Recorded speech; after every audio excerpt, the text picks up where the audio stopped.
I'm 84 years old. My name is Margaret. I was a high school English teacher for 38 years. I've been a widow for 6 years now. I don't have a lot of time left. My body knows it even if my mind doesn't want to accept it. Maybe 5 more years, maybe 10 if I'm lucky.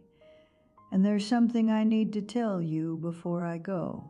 Something I've been carrying every single day since Robert died. I corrected my husband for 38 years, his grammar, his pronunciation, the way he told stories. I thought I was helping him. I thought that's what love looked like, making someone better. I was wrong, and now he's gone, and I would give anything to hear him say, "I seen it" one more time. This is hard to admit, but I'm going to tell you exactly how I destroyed my marriage without ever raising my voice, without ever missing an anniversary, without ever being cruel. What took me 38 years to understand, I'm going to explain in the next 10 minutes, because you're probably doing this right now, and you don't even know it yet. It started the week we got married. I was 22 years old. It was 1963. Robert came from a working class family. His father worked at the steel mill. His mother cleaned houses. Robert didn't go to college. He went straight to work at a construction company when he was 18. I, on the other hand, had just graduated with my teaching degree, English literature. I loved words. I loved language. I loved the way things were supposed to sound when they were said correctly. On our honeymoon, Robert told the waiter he should have ordered the fish instead of the steak. Should have, not should have.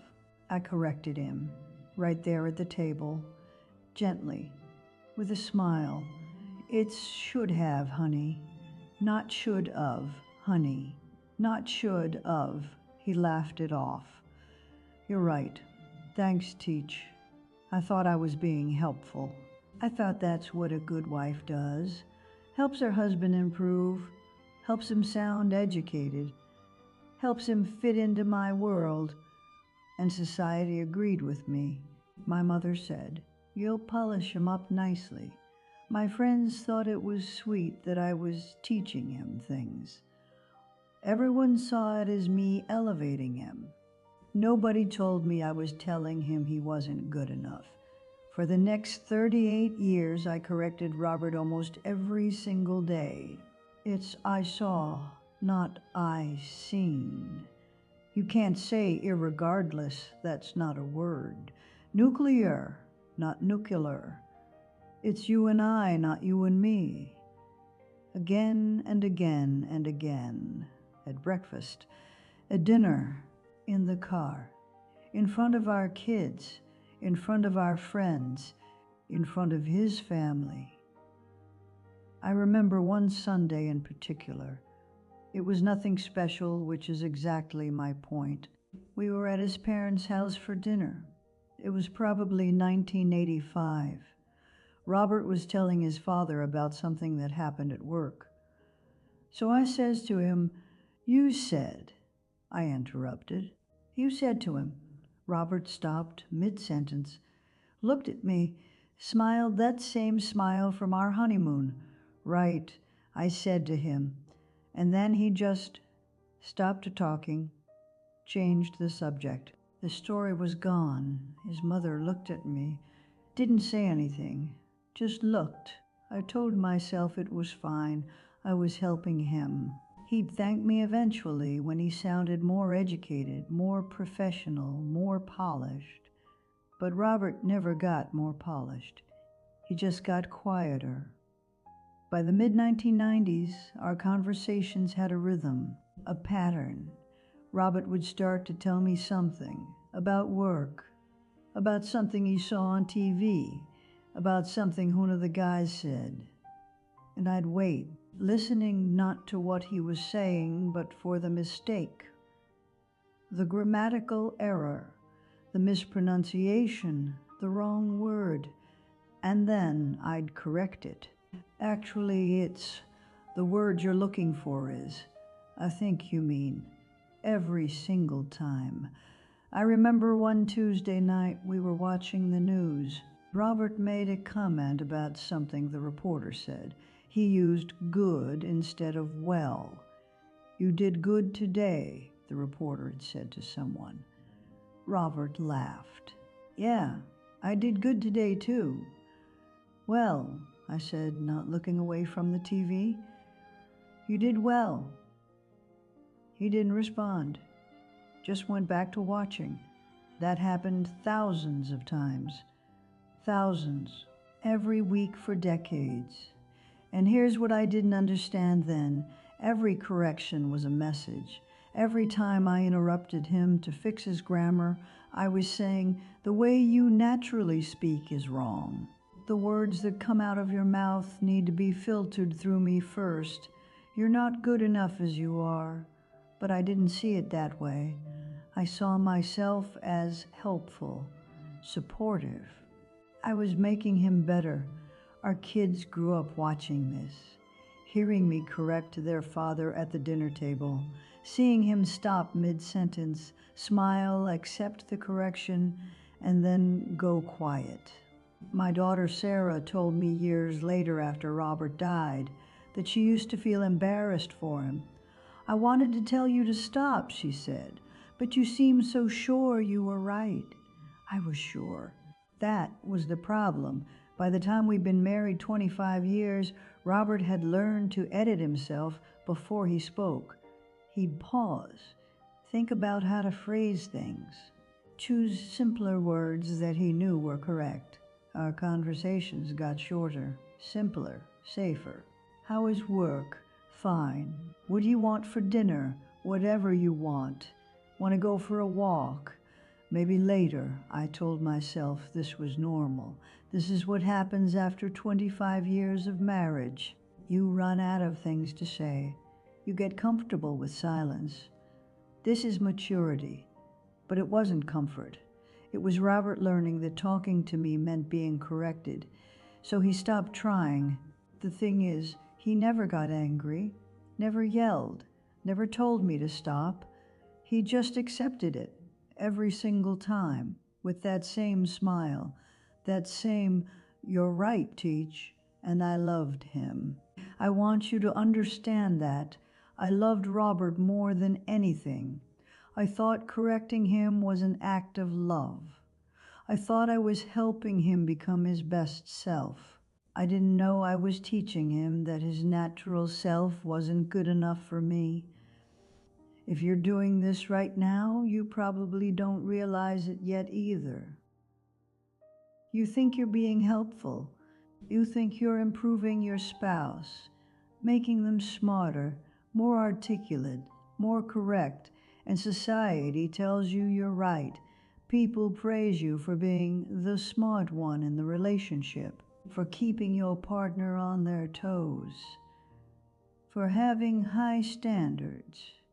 Nobody tells you that your spouse doesn't need an editor. They need a witness, someone who listens to what they're saying, not how they're saying it. I did this with my children too. When they were growing up, I corrected everything.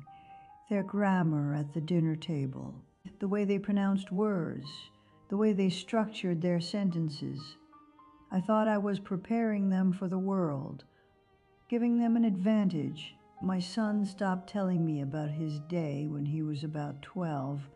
Just stopped. When I'd ask, he'd say, "Fine," or "Nothing much." Sarah learned to write everything down first, edit it in her head, and then speak to me. She told me this at Robert's funeral. "I never just talked to you, Mom. I always had to prepare first. I watch young couples now, and I see it everywhere. The wife correcting her husband's grammar in front of friends. The husband interrupting his wife's story to fix a detail. Both of them thinking they're helping. Both of them building a wall, one correction at a time. Last month, I saw a young couple at a restaurant. The husband was telling a story to another couple. He said something like, "Me and John went fishing." His wife touched his arm, smiled. "John and I, honey." He stopped talking, smiled back. "Right, John and I." And then he didn't finish the story, just took a drink of water and let someone else start talking. I wanted to go over to that table and tell her, "Stop, please stop. You think you're helping, but you're teaching him that talking to you has a cost. That spontaneity has to be filtered, that being himself isn't safe." But I didn't, because 6 years ago I wouldn't have listened either. The wall doesn't go up in one dramatic fight.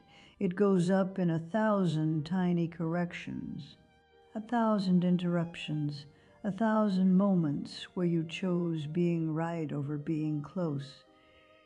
And here's the thing, I was right most of the time. Robert really did say "I seen" instead of "I saw." He really did say "should have" instead of "should have." But being right cost me everything. So what do you do instead? Here's what I wish I'd known. Number 1, stop correcting people you love. This is the hardest one because your brain will scream at you. It'll tell you that you're helping, that if you don't point out the mistake, how will they learn? That letting it go means you don't care about their growth. Your brain is lying to you. When someone you love is talking to you, they're not asking for a grammar lesson. They're asking for connection. They're sharing their thoughts, their day, their life with you. Every correction is a rejection of that offering. Starting today, the next time your spouse or your child or your friend says something and you feel that familiar urge to correct it, bite your tongue. Physically bite it if you have to. Let it go. What you'll notice, they'll keep talking, they'll open up more. They'll tell you the whole story instead of the edited version, because they won't be bracing for the interruption. Number 2, listen to what they're saying, not how they're saying it. For 38 years, I listened to Robert's grammar, not Robert. He'd be telling me about something that happened at work, something that mattered to him, and I'd be waiting for the split infinitive, the dangling participle, the subject-verb disagreement. I'd hear the error, not the story, the mistake, not the meaning. Your spouse is not a student. Your child is not a paper you're grading. Your friend is not a rough draft.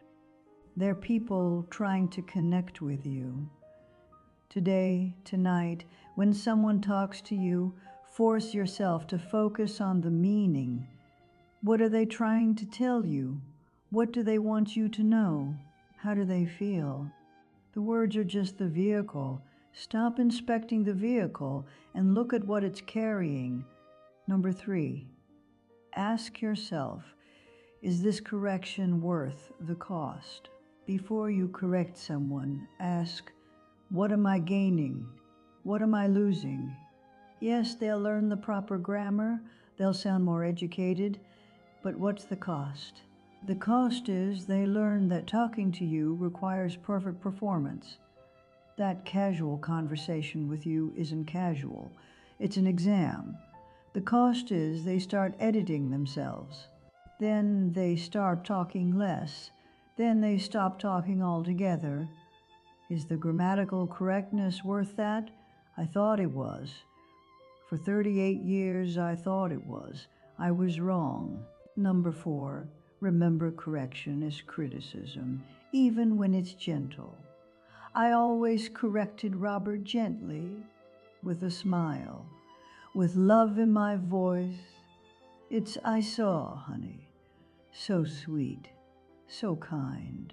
But it's still criticism. It's still saying, you got it wrong, you need to be fixed. Imagine someone doing that to you every single day for 38 years. Every day being told in small ways that the way you naturally express yourself needs improvement. How long before you'd stop expressing yourself at all? That's what I did to Robert. Starting today, just for 1 week, see if you can go 7 days without correcting anyone in your household. Not your spouse, not your kids, not anyone.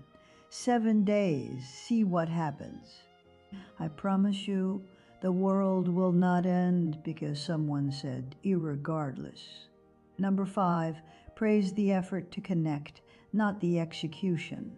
When Robert would try to tell me something, anything, I should have said, "Thank you for sharing that with me. I love hearing about your day." Instead, I said, "It's, well, not good." I corrected the grammar. I should have celebrated the connection. Your spouse doesn't need you to fix their sentences. They need you to receive their thoughts. Today, when someone tries to tell you something, say thank you. Not for perfect grammar, for trusting you with their words. Number 6, understand that people shut down slowly, not suddenly. Robert didn't wake up one day and decide to stop talking to me. It happened gradually, over years, over decades. Each correction was a tiny step backward. Each interruption was a small retreat. By the time I noticed the distance between us, we were standing on opposite sides of a canyon. If someone in your life is getting quieter, less open, less willing to share, ask yourself, am I making it safe for them to talk to me? Or am I grading every word? Number 7, your relationship is not a classroom. I was a teacher. That was my identity. I taught grammar and literature for 38 years, but I brought the classroom home. I made my marriage a place of instruction rather than connection. Robert didn't need a teacher. He had teachers. He needed a wife, a partner, someone who loved him exactly as he was. Whatever your profession is, whatever your skills are, leave them at work. At home, you're not the expert. You're not the authority. You're not the one who knows better. You're equals, partners, people who chose each other. Number 8, the person you fell in love with is still in there. I fell in love with Robert because he was kind and funny and told wonderful, rambling stories. He had this way of getting so excited about things, construction projects, birds he saw, things he heard on the radio. By the time we'd been married, 30 years, those stories were gone. That excitement was gone. I thought he'd changed, gotten older, more reserved. But he hadn't changed. I'd taught him to stay quiet. The person you married is still there. But if you've been correcting them for years, they've learned to hide, to edit, to protect themselves from you. Stop correcting and see who comes back. Number 9, appreciate the attempt, not the perfection. Robert tried to tell me things for 38 years. Even after I'd corrected him 1,000 times, he'd still try. He'd come home and start a story, even knowing I'd probably interrupt, even knowing I'd probably fix his grammar. He still tried, and I took that for granted. I thought that's just what people do. They talk, but they don't, not when it costs them something every time. If someone in your life is still trying to connect with you despite your corrections, despite your interruptions, despite your improvements, that's love. That's them saying, you're worth the risk of being wrong. Don't make them regret that. Number 10, you can be right or you can be close. You can't be both. This is what I wish someone had told me when I was 22 years old. You can have a spouse who speaks with perfect grammar, or you can have a spouse who talks to you freely and openly. You cannot have both, because the act of correcting creates distance. It creates a barrier. It creates a dynamic where one person is always the student and one is always the teacher. And students don't confide in teachers. They don't share their deepest thoughts with the person grading their performance. I chose being right. For 38 years, I chose being right, and I lost being close. Robert died 6 years ago. Stroke. It was quick. He was 78 years old. At the funeral, my daughter Sarah gave the eulogy. She talked about how patient he was, how kind, how he never raised his voice, how he never criticized anyone. Dad accepted everyone exactly as they were, she said. She didn't mention me once in the eulogy. Afterward, I was cleaning out his workshop in the garage. Robert spent a lot of time out there in his last years, building things, fixing things. I found a small notebook tucked behind his toolbox. Not a diary, just random thoughts, lists, project ideas. I opened it. One entry from 2003, Margaret corrected me 3 times at dinner tonight. I think that's a record, or maybe I'm just noticing it more. Another from 2007 started to tell Em about the thing that happened at work. She had that look, the one that says she's listening for mistakes.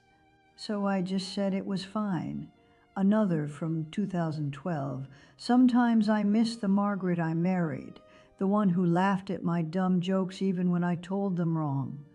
Another from 2015. Saw a cardinal today. Wanted to tell them, but it came out I seen a cardinal in my head and I knew she'd correct it, so I didn't say anything.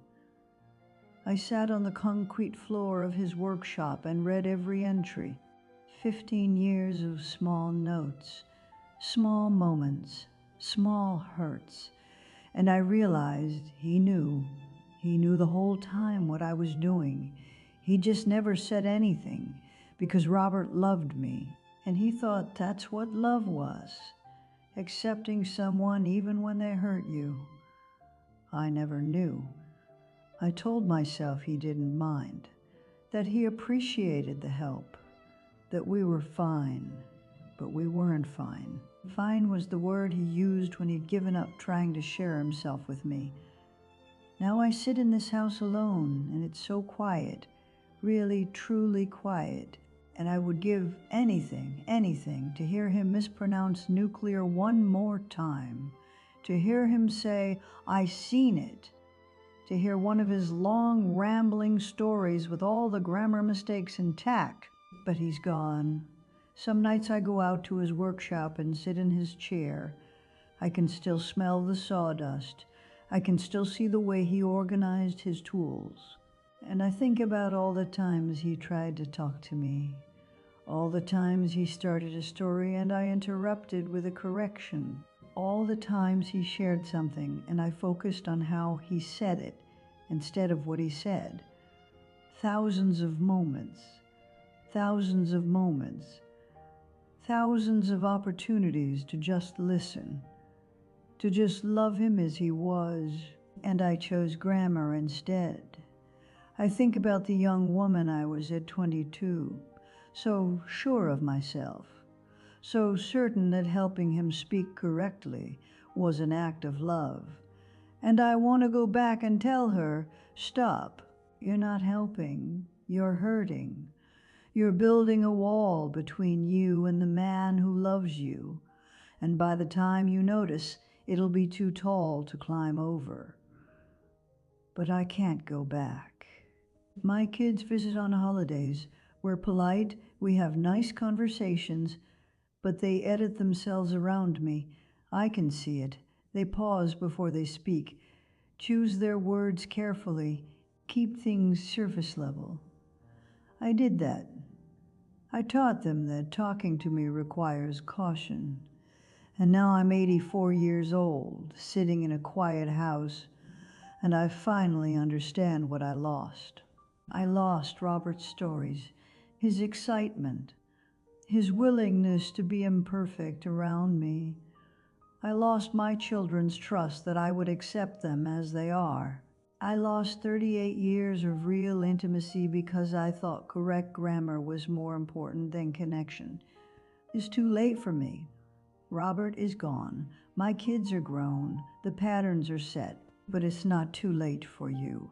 If you have someone in your life who loves you enough to keep trying despite your corrections, stop reading this right now. Go find them and just listen. Really listen. Don't correct. Don't improve. Don't fix. Just receive what they're offering you, their words, their thoughts, their imperfect, beautiful selves. Those little corrections you're making, those tiny improvements, those helpful suggestions, they're not small, they're everything. They're the distance between you, the wall you're building, the reason they're getting quieter. Stop now while you still have time. They're still here. Go.